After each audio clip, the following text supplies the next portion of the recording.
There was something about the way he watered his plants. It wasn't affection, it was penance. His hands trembled with a slowness that did not come from old age but from conscience. Lived alone in a house that seemed not to have been built, but abandoned by time. The curtains did not dance in the wind, he observed. The clock in the hallway had read 3:12 for 8 years, as if time had stopped just after an irreparable mistake. His name was Alvaro, and although his last name was still engraved on the rusty door of the mailbox, it had been decades since anyone had pronounced it affectionately. Every morning he opened the same envelope, read the same letter, and put it back like someone. Hiding a corpse in the closet in the neighborhood, the kids called him the guy who has no family, but that was only part of the truth, because once a long time ago, Alvaro did have a family. What no one knew was what he had done to not deserve her. Alvaro's days were symmetrical, but not because of discipline, because of inertia. He always woke up before the sun, not because he needed it, but because he couldn't sleep. His breakfast had been identical for years. Toast without butter, coffee without sugar, and a pill that he didn't remember what it was for. The table, designed for 6, was now an altar for 1, where the cutlery seemed to silently pray for a conversation. That never happened. Every corner of his house told a story that was no longer heard. There were portraits upside down on a shelf, and others that had disappeared, leaving clear shadows on the walls like ghosts still claiming space. The radio, turned on at low volume, emitted silent static. It was his way of accompanying himself. Without admitting it, Alvaro wrote every day, not letters, lists of things I already had, things I didn't need, and things I would never have again. He crossed them out with surgical precision. The act was not practical, it was ritual. Every word written and erased was a confession without a priest. One of the notebooks, one word appeared more frequently than the rest. Sorry, never. As a title, a portrait with the image of 2 children, whose eyes were still searching for something, perhaps an answer. That image was the only one I had never had the courage to save. The children were his nephews Julian and Estella, children of his younger brother Daniel, children of the man he betrayed. But in that photograph, they still believed that Alvaro was a good man. Once a week, he went down to the center of town. He didn't talk to anyone. He bought exactly the same thing: bread, apples, toilet paper, a box of matches. Everything fit in a bag that I always brought from home. His face was invisible to others, but not because of shyness. Alvaro had perfected the art of being forgotten. One ordinary Thursday, hand touched something that shouldn't have been there, a blue folder without a label, covered in dust as dense as ashes. Inside, there were yellowed documents, erased wills, and an undated letter, written in his brother's unmistakable handwriting. He didn't say much, but it said everything. He said he knew it, that he always knew it, that she didn't confront him because she didn't want her children to grow up in the rubble of a fraternal war, and that, despite everything, she still loved him. The letter did not end with reproaches, but with an impossible request. Take care of them if one day I am missing, but take care of them as if you didn't know what you did. The world did not stop. Just him. The echo of that last sentence lodged in his chest like a hot stone. He didn't know how much time passed, maybe minutes, maybe an entire decade compressed into a single blink. But when he came down from the attic, something in the way he walked had changed. It was no longer the walk of an old man. It was the weight of a debt that had stopped being silent. The past, which until then had lived locked in a metal box, had just come out. And he had no intention of hiding again. The paper rustled between his fingers as if it resisted being read again, as if his brother's silent confession still had the strength to speak for itself. Alvaro read it 3 times, each time slower. As if by repetition he could change what was written, the words did not move. Just your world. That night he didn't turn on the light. He remained in the room, motionless, observing the line of shadow that marked the wall. In the distance, a dog barked, and the sound seemed to bounce inside his chest. He had betrayed his brother for a piece of land he no longer visited, for a house he never lived in, for money he never spent on anything other than staying away from everyone. The inheritance was not a dispute. It was a silent act. Daniel trusted him, There were no witnesses. There were no screams. Just a signature inserted precisely in the wrong place, an act so clean that it seemed legal. Alvaro did not steal. Modified, he didn't scream. Manipulated, and when he did, he thought he had reasons. He had always been the invisible brother. The one who shouldered the hard work. The one who took care of his parents while Daniel built his family life away from all that. But the truth, now evident, was starker. He did it out of resentment, out of envy. For not having had what his brother did have. Love, belonging, children who ran to him. And yet, Daniel said nothing. He didn't take revenge. He didn't report it. He didn't curse him. He just wrote that letter, waited in silence. And the cruelest thing of all was that forgiveness offered without conditions. A forgiveness that was not asked for, but was given. One that was not born from oblivion, but from full awareness of the damage. It was the kind of forgiveness that did not free, but chained even more. Alvaro then remembered the last time he saw Daniel. It was at his mother's funeral. Daniel had arrived with the children, all dressed in gray. Alvaro did not come closer. He stayed 3 steps away as if that emptiness were enough penance. Daniel looked at him, didn't say anything. He just looked at him with a tiredness that was not physical but moral. Ow. And in that look, Alvaro knew that everything had already been said. Silence was not ignorance, it was total knowledge. During the following days, the letter did not return. To its hiding place, like an open wound that refused to heal.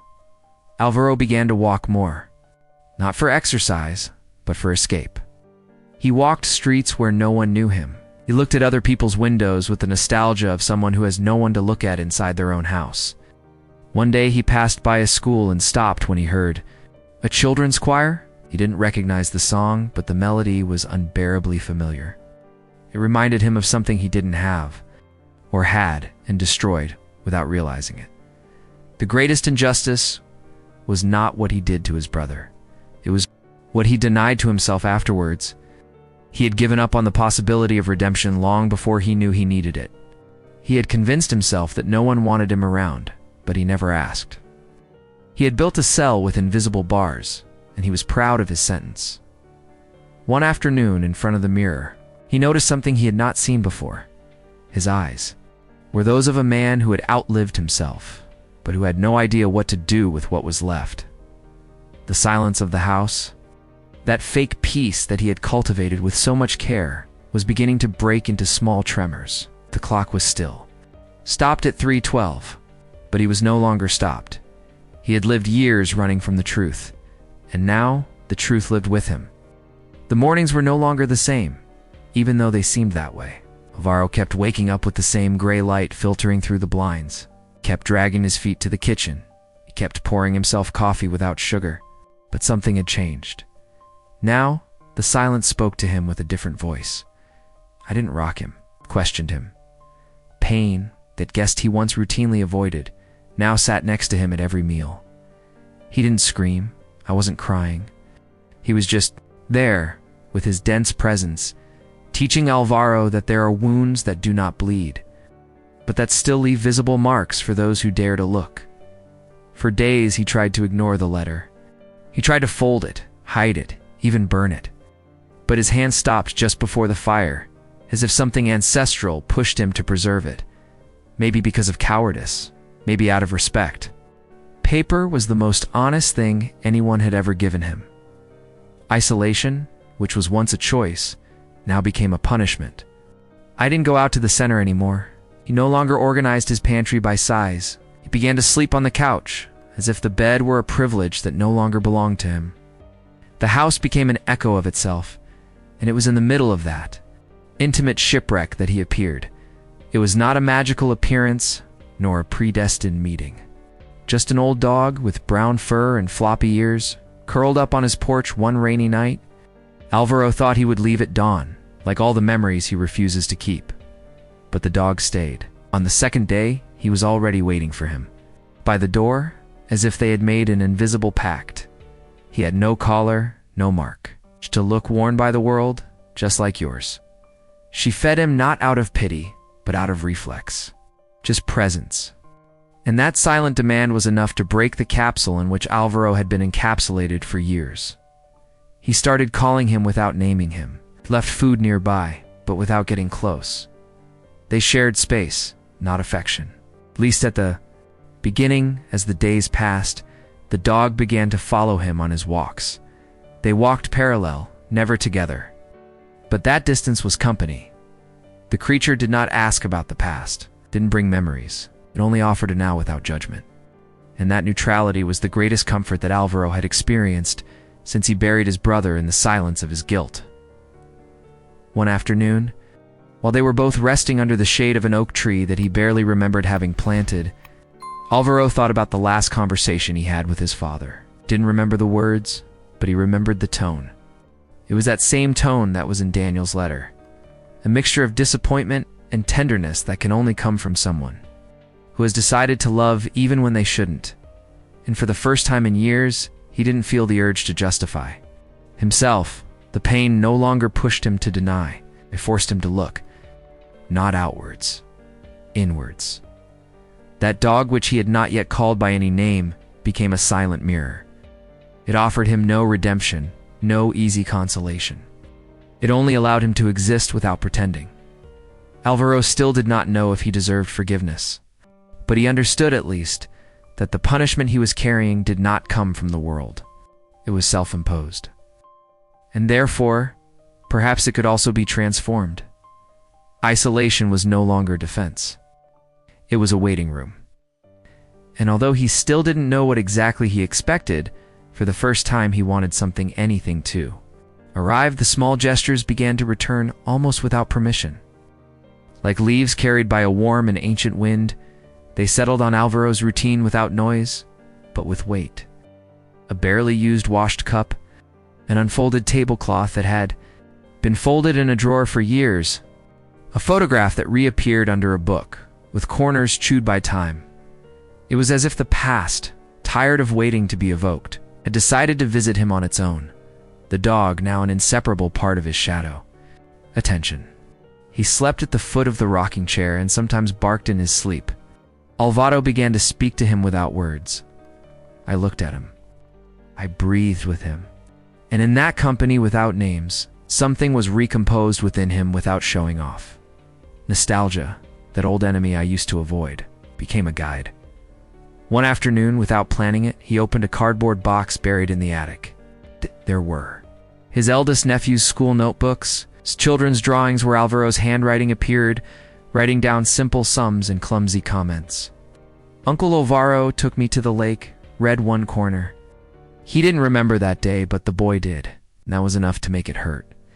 Anger visited him too, but not like before. It was more of a warm brazier that whispered names, dates, decisions. It burned him, but not on the outside. It burned him from the roots. He wondered if it was too late to go back. Not to social life, nor to customs, but to people, to the faces he had abandoned under. The excuse that pride was more comfortable than redemption. What if they didn't remember? What if yes? Driven by that new emptiness, not that of loneliness, but that of possibility. One morning, he decided to walk towards a neighborhood that he had not visited in almost 20 years. In her hand, she carried a bag with an old book and a scarf. Knitted by her mother, he knew that his youngest niece, Laura, lived there, although he had never spoken to her as an adult. He had carried her in his arms once during a power outage. Nothing else. When he arrived in front of the house, he did not ring the doorbell. I wasn't ready. But he allowed himself to look from afar. The neglected garden. A small bicycle lying on its side. A wooden chair with a blanket on it. Everything indicated life. And that scared him. He returned, walking more slowly, as if each step were an apology that he still didn't know how to articulate. Over the next few days, the walks became longer. He passed through places that no longer recognized him. The city had changed, but not enough to hide the traces of what it was. He passed by the library where he used to go when he was young.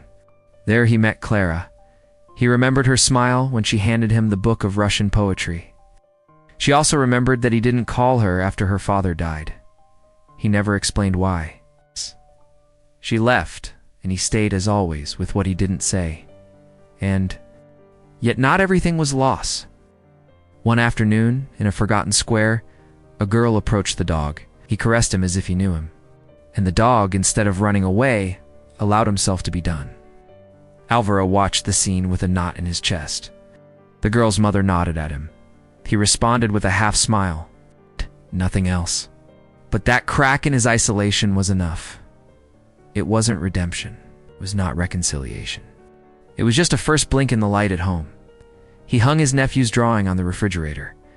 Not out of nostalgia, but out of duty. As if every time he saw him, he forced himself not to forget that there was a time when someone admired him, unconditionally.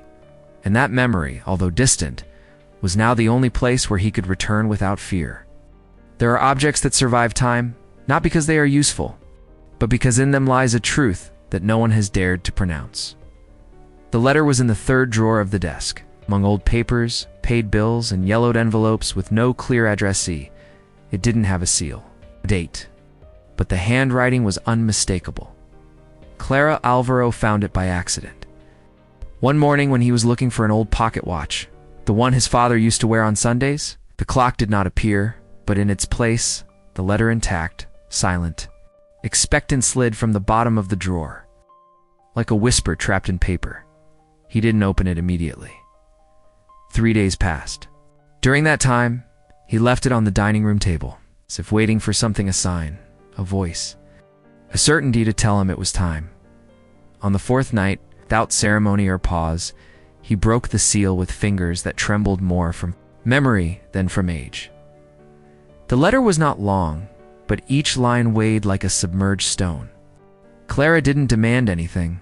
It didn't require explanations. It only talked about one afternoon when he promised to come back, and he didn't come back. Of a pending meeting that turned farewell. Of a love that she had decided to keep intact. Like a dried flower between pages. Not out of romanticism, but because of the lack of another way to close it. He remembered his silence as a wound that never bled. But that hurt when it rained. And it ended with a phrase that seemed carved, not written. I forgave you without you asking me. But I never knew if you forgave yourself. That night he didn't sleep. The rocking chair creaked to the rhythm of thoughts that came from a time before decisions. He remembered, as if he were living it again, that rainy night when he received the call. His father had died. He was with Clara, planning to ask her to stay, but he didn't say anything. He just got up, got dressed, and left. He didn't come back. He never sought her gaze again.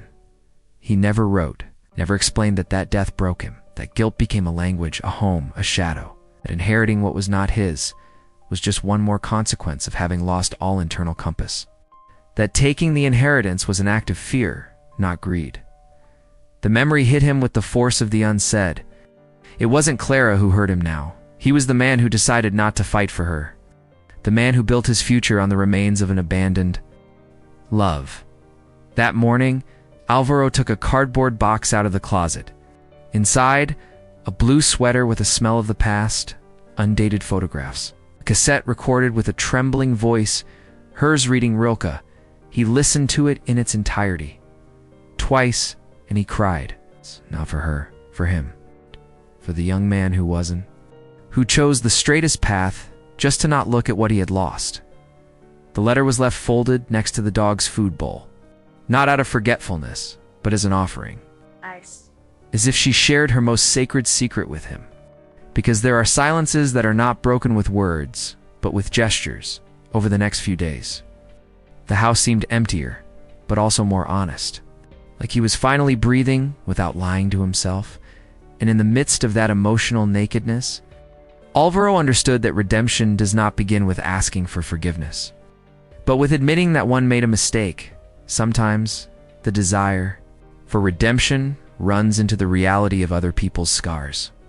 Alvaro discovered it when, for the first time in decades, he wrote a letter in his own handwriting, shaky and clumsy, and left it in the mailbox of Laura, his niece.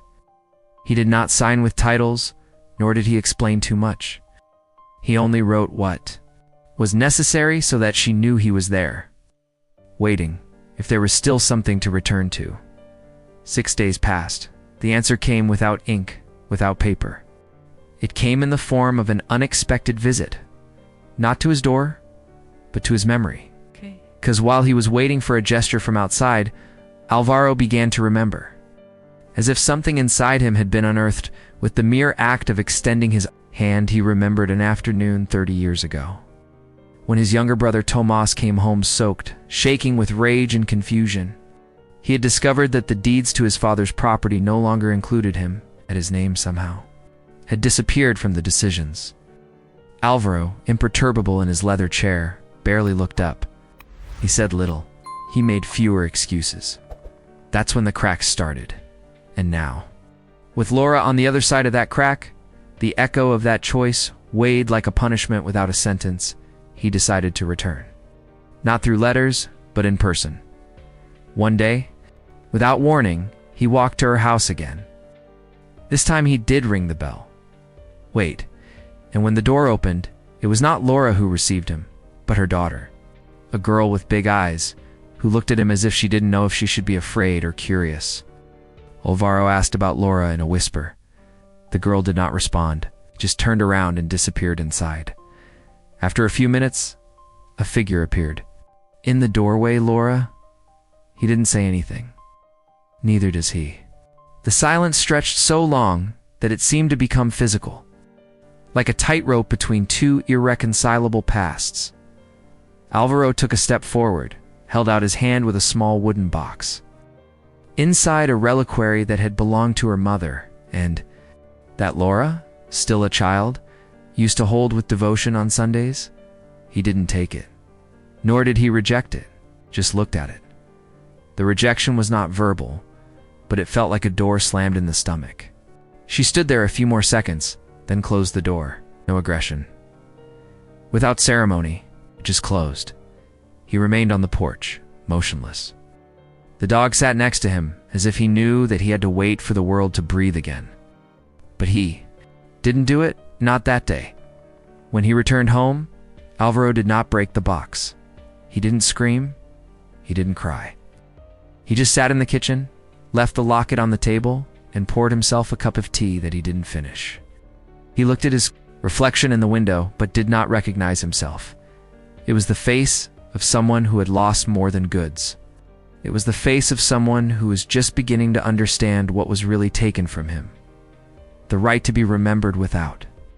Resentment, his father's watch, the one he had not been able to find weeks before, appeared that night at the bottom of a forgotten drawer. Stationary. Arrested at 3:17. The same time, he remembered that his brother yelled at him for the last time.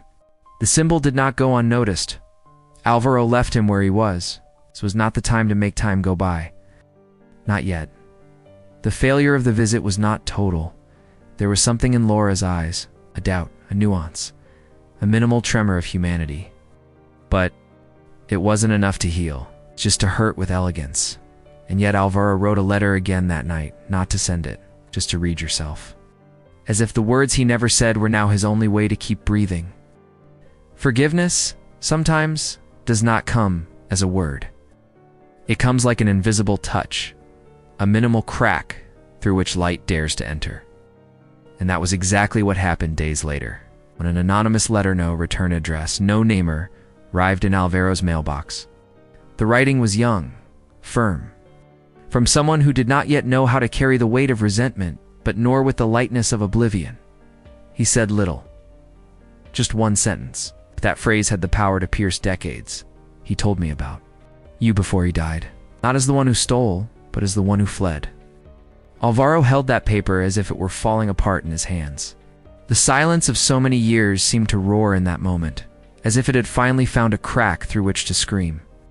The phrase shook him more than any cry of reproach, because it reminded him that perhaps his brother never fully hated him. Maybe he understood even if he didn't forgive him. It was then that Alvaro decided to take a box out of the closet that he had not opened since Tomas' funeral. Inside, simple things, faded photographs, a razor, a navy blue beret, and a hard-covered notebook where Tomas had written brief reflections, almost like loose aphorisms. The ink was faded but still readable on one page, dated just 3 days before his death, a phrase, Forgiveness is not going back. It is not pushing when the other tries to get closer. Alvaro closed the notebook as if it contained fire. And for the first time, in that dusty living room, where the curtains barely let in the morning light, he felt something resembling a possibility. That same afternoon, without knowing why, he visited the place where it all began, the old country house where he and Tomas grew up, now empty, with the walls invaded by moss and the ceilings defeated by time. On the door, a note written in chalk, "Caution, do not enter." He came in the same. The floor creaked like a moan. The air smelled of humidity and abandonment. But in the attic, he found something he didn't expect. An old wooden horse, broken in one leg, with an inscription carved on the base. For Alvaro. From your brother who always comes back. He knelt in front of that relic of time as if it were an altar. He touched the wood, rough, cracked, but still firm. And that's when he felt it. A love that never completely disappeared. It had only been disguised as resentment. The memory of the brother who pushed him on that horse when they were children, the one who defended him from the neighborhood dogs, the one who lent him his coat the first time it snowed. There was love. There always was. Only it was hidden behind the mask of cowardly decisions. With the horse under his arm, Alvaro returned home. And that night, he left it on Laura's porch. He didn't ring the bell. He didn't leave a letter. Just the gesture.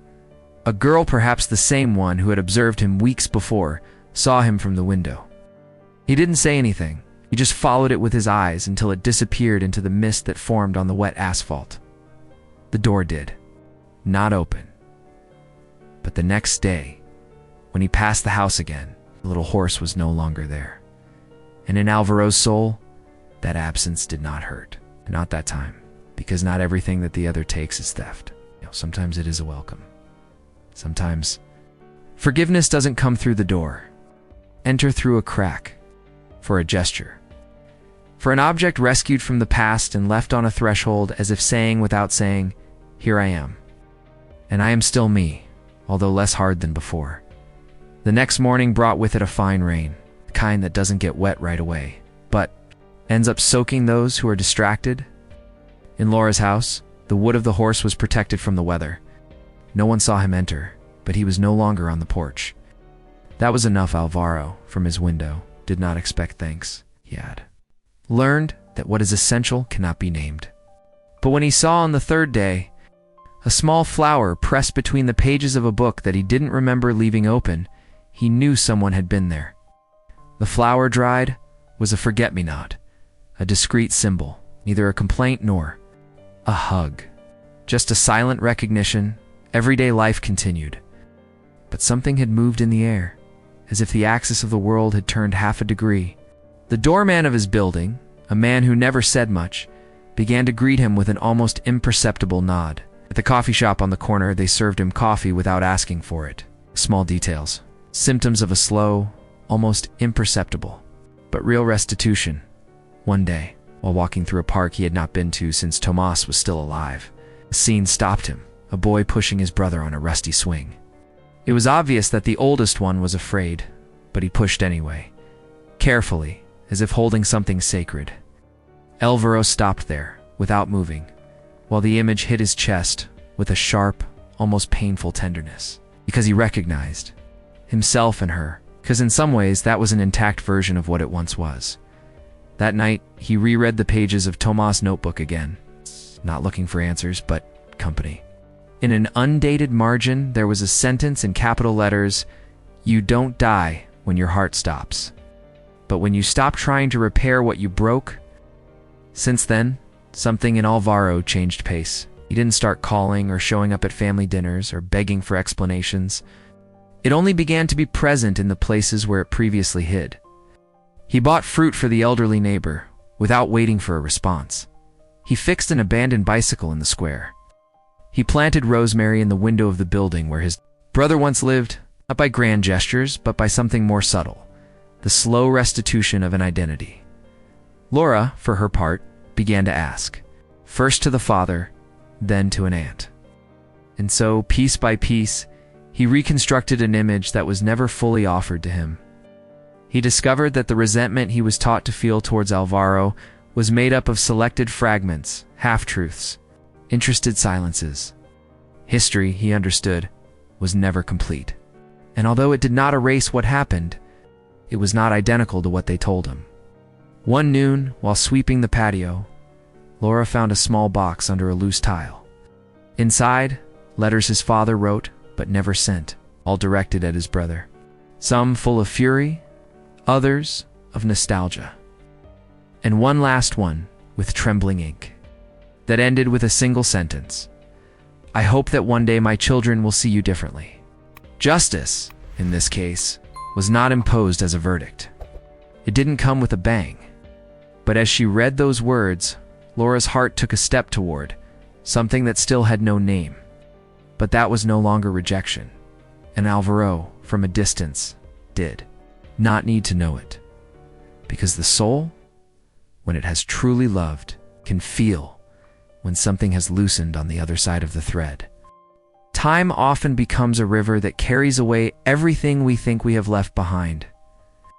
But the funny thing is that sometimes that same river returns with what we forget to have launched. This is how gently and without warning, something that Alvaro had done a long time ago returned to his hands, like a lost letter that finally finds its destination. One Thursday afternoon, as the sun was already beginning to set and the air was turning cold, a package arrived in the mail. It was small, just a cardboard box that didn't seem to promise anything. There was no return address, just a handwritten label with a handwriting that Alvaro did not recognize. His heart skipped a beat when he took it in his hands. He opened the box with the slowness that characterizes those who sense that they are about to face something important. Inside, he found a letter folded in two, yellowed with age, but legible. The envelope was thick, one of those that had been used years ago. It contained no words of reproach or farewell, but rather a simple explanation. For the times you were invisible. It was a letter that he himself had written decades before, when Tomas was still alive, and the problems between them seemed to have no solution. It had been an impulsive gesture at the time, a promise made to a friend in the back of a bar, a request with no clear recipient, addressed to the emptiness of a broken heart. In that letter, written under the shadow of a frustration that now seemed distant, Alvaro had asked for everything to end. Not a literal end, but a surrender.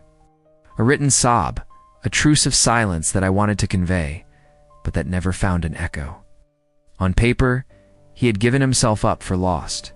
What he didn't know then was that, during those same days, someone else had silently heard his lament, his own son, then a little boy who had observed more than his father realized. Although he had never spoken directly to him about that letter, or about the deep wounds that separated him from Tomas, his son kept the memory of that gesture. And years later, in an impulse to recover a part of family history, he found the lost letter among old documents and sent it to his father, the young man. Without knowing the emotional weight that this role carried with it, only felt that it was something important. He did not fully understand the magnitude of what he was doing, but he sensed that this act could alleviate an unresolved grief, something that he had never witnessed, that he knew existed deep in his home. His son's gesture had not only closed a circle that Alvaro thought sealed, he had reopened a door he never thought he would see again. The letter had returned to him, but not as a condemnation or a reproach. It came with a soft echo, like a breeze blowing through a half-open window, bringing with it a little clarity, a little hope. Alvaro stayed there, looking at the words written by his own hands, but now with a different look. He no longer saw the frustration or resentment of a wounded man. He saw a young man, a brother, trying to understand a pain that could not be solved with simple words. He saw the fragility of his own attempts to find peace. That same night, he sat his son down in the living room, not to talk about the letter, nor to justify anything, but to share the weight of everything that had happened in silence for years. No rush, no urgency. The son, who was no longer a child, understood without having to be explained. Only with that gesture, that unexpected return, Alvaro understood that justice does not always come in a loud or dramatic way. Sometimes it returns in the form of a simple package, delivered by hands that seek nothing in return. And it was then that, for the first time in a long time, Alvaro allowed himself to look forward, without feeling like he was dragging along the shadows of the past. The meeting was marked by a stillness that seemed to foresee the inevitable. Alvaro knew that the moment of the final confrontation would not come with shouts or exaggerated gestures. There would be no grudges exploding, no harsh words tearing the air. But what was about to happen was much bigger than that. It was the last vestige of a broken love, a still throbbing wound that was only now beginning to be understood. The passage of time had left a different mark on him. The years had witnessed the transformation, the stillness that little by little erased the poison of resentment, but it had not eliminated the questions, the doubts. Sometimes, patience becomes the worst executioner, since it does not let the answers completely dissolve, but rather keeps them floating like particles that do not decide to fall. Tomas had been a gigantic presence in her life, but also a painful absence. From time to time, Alvaro could still remember the outline of her face, the way their gazes met at family gatherings, and how the silence that enveloped them had a kind of weight that neither of them seemed to be able to sustain for.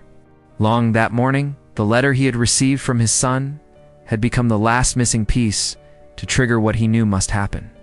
It wasn't about revenge or justice. It's just an attempt to understand. Why had the conflict been so deep? Why had he been trapped in a spiral of resentment, unable to see his brother's human face? And that was when he decided to take that step. Didn't think about it anymore. He left the letter, now wrinkled and yellowed, on his work table. Without further ado, he left and headed towards his brother's house. What he found when he arrived was a space that had changed over time. The once well-kept garden now showed signs of neglect. However, the afternoon light still filtered through the leaves of the trees, creating long shadows on the ground, as if the past was insisting that it should not be forgotten. Tomas, now an aging man, was sitting in a rocking chair in front of the door. His face, furrowed by the marks of time and past decisions, was a reflection of the same scars they shared. The air between them was not heavy, but it was dense. Each one knew what was behind that meeting, and neither of them knew how to start. Alvaro took a step forward, but it was not necessary to ask questions. The silence between them was enough. They sat, one in front of the other, without haste, without words that overflowed the calm. It was an unusual moment, one that seemed to defy everything they thought they knew about the other. The letters they had sent each other years ago, the fights that were never resolved, the disagreements over inheritance, all of that floated between them, but it didn't matter. What mattered at that moment was that both, in their own way, recognized that they had hurt each other without knowing it. The words which had previously been cutting and painful now faded, leaving room for a common humanity that was finally recognized. In the end, it was Tomas who broke the silence. Not with words of apology, but with a simple statement that he had never spoken of before. It was easier to fight than to understand. And in that simple phrase, Alvaro heard what he had never heard: regret not disguised as pride. It wasn't a direct apology, but it was an opening. Alvaro's face softened. He did not seek forgiveness from Tomas. He knew that wasn't what mattered. But he did understand something crucial at that moment. The wounds that are inflicted are not always visible, nor do they heal in the same way. Perhaps all they needed was to sit down and accept that there was no turning back. But it was not necessary for there to be winners or losers either. Just humans who, in their own way, had hurt each other and were now faced with the reflection of their shared pain. There were no hugs, no tears. The reconciliation was not a noisy event. It was a process that began in stillness and the tacit understanding that life is not always fair, but that guilt and shame only continue to live to the extent that they are evaded. And finally, they both realized that what had happened between them could not be resolved with justice, but with acceptance. As the sun began to set behind the hills, the two men stood up. No longer like antagonists in a broken story, but like two people who at last looked at each other in a way they never imagined. There was no explicit forgiveness in his eyes, but there was a kind of tacit agreement, understanding. The silence that remained after that meeting was in its purest form, reconciliation itself. Time, implacable and serene, continued its course. The seasons changed, the leaves fell, the days grew longer and then shorter. But something inside Alvaro's house had changed irreversibly. It was not a transformation that could be observed with the naked eye, but something more subtle, deeper. A legacy, an echo of the past that was beginning to reverberate in the lives of those who, without knowing it, would be touched by the decisions he had made, by the scars he had left behind. 1 afternoon, while tidying up his desk, Alvaro found a letter he had written years ago. It was addressed to his daughter, to the woman who, although she had always been the light of his life, he had never fully understood. The words written in the letter were not grandiose or full of regret, but simple, like a small but definitive truth. He talked to her about his love, the mistakes he had made, the promises he had broken, but also the hope that one day things could be different. Alvaro had never given him that letter. It was there on his table, like a vestige of a past life that, somehow, still needed to be shared. But what surprised him most was that he didn't feel the same weight when reading it a second time. There was no longer anger or resentment. The letter was not an act of reparation, but rather a silent farewell. The reconciliation that never happened had finally taken place, even if it was in the folds of that page. He then decided that the letter should be delivered, not with the hope of obtaining an answer, but with the certainty that his legacy had to be passed on, some way to others. On the other hand, his granddaughter, a girl with the same inquisitive look that he had had, at his age, was beginning to notice the little things that had previously gone unnoticed. The way Grandpa smiled more often, how he stopped to smell the flowers in the garden, how he seemed calmer when talking about things past. There was something about him that attracted her, something she couldn't name, but felt strongly. Sometimes she would sit on his lap and watch as he leisurely tended the plants, speaking to them in whispers as if they had something to share. The girl did not fully understand the depths of what had happened in the family, but she could sense that something had changed. Grandfather, who had once been a distant and stern figure, now seemed closer, as if everything he had experienced had softened with time, as if his wounds were no longer bleeding. The girl did not know that, through her eyes, Alvaro was seeing an opportunity to heal what time had not healed. His son Andres was also experiencing a transformation. Although his relationship with his father had always been tense, full of awkward silences and unsaid words, something had changed in recent months. Alvaro never sought to ask for forgiveness directly, nor to utter words of reconciliation that seemed forced. But Andres, seeing him take care of himself, seeing him act with a patience that did not exist before, began to recognize the traces of that change. Silently, without asking questions, Andres began to accept what his father had been, and, in the process, to understand that he was no longer the same man as before. There was something almost imperceptible in the way the old man looked at him. Now, something that spoke beyond words. And although they never had that definitive conversation, Andres began to understand that reconciliation does not always happen in a single moment, but in small gestures that accumulate over time. Every time he saw his father smile, unhurried and unburdened, something in his heart softened. But not all of Alvaro's legacy was about the past. In a way, it was also about the future. Life moved on, like a current that waits for no one, and the decisions made by Alvaro not only affected those around him, but also shaped the generations to come. In his granddaughter's eyes, Alvaro saw something bigger than himself, something that would continue long after he was gone. Sometimes, he felt the need to leave something material that would remain as a testimony of his life, something tangible, that could be touched by the hands of his descendants. She then decided to give her granddaughter a small wooden box, the same one her mother had used years before. Inside, he left a letter and an antique clock, symbols of the hours he could no longer recover, but which, with luck, could mark someone else's time. The girl, upon receiving it, did not understand the weight of that gesture, but something in her gaze changed. Unknowingly, he had just received something that belonged to him, something that transcended generations and could never be replaced. Alvaros. Legacy was not about great riches or glorious history. It was rather the legacy of experience, repentance, and acceptance. The way in which, over the years, he had learned to let go of what had tormented him, to forgive what he never thought possible to forgive, and to look to the future with the hope that, in the end, everything would find its place. And although the days continued without much fanfare, the echo of his legacy was already beginning to reverberate in the hearts of those around him. It was not a legacy of grand gestures, but one of small, silent decisions, of shared looks, of actions that, although discreet, left a deep mark. The sun began to slowly descend, turning the sky a soft orange that illuminated Alvaro's garden. It was an ordinary afternoon, silent, without the urgency of days gone by.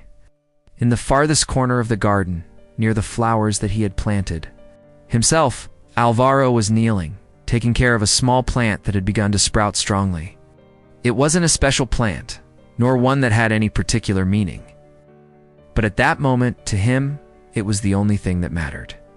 With hands trembling with age, but firm in his task, he caressed the earth with an almost reverent delicacy. He watered the plant carefully, watching how the water was quickly absorbed, as if life itself was grateful for the gesture. Every drop seemed to add up to something much greater, something he couldn't explain in words. In the distance, through the window, his granddaughter watched him.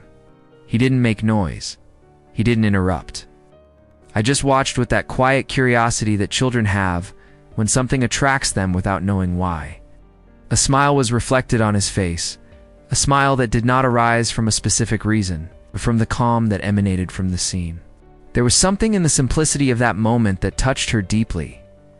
Alvaro got up slowly, without haste, as if time no longer had the same importance as before. He looked towards the house, where his daughter's figure appeared through the door, also looking towards him. They didn't say anything. It wasn't necessary. In the shared silence, there was something bigger than any words. Something that couldn't be named, but that everyone understood. The plant, although still small, seemed stronger now. And in the air, suspended, there was a deep stillness, as if the world, for a brief moment, had found its balance.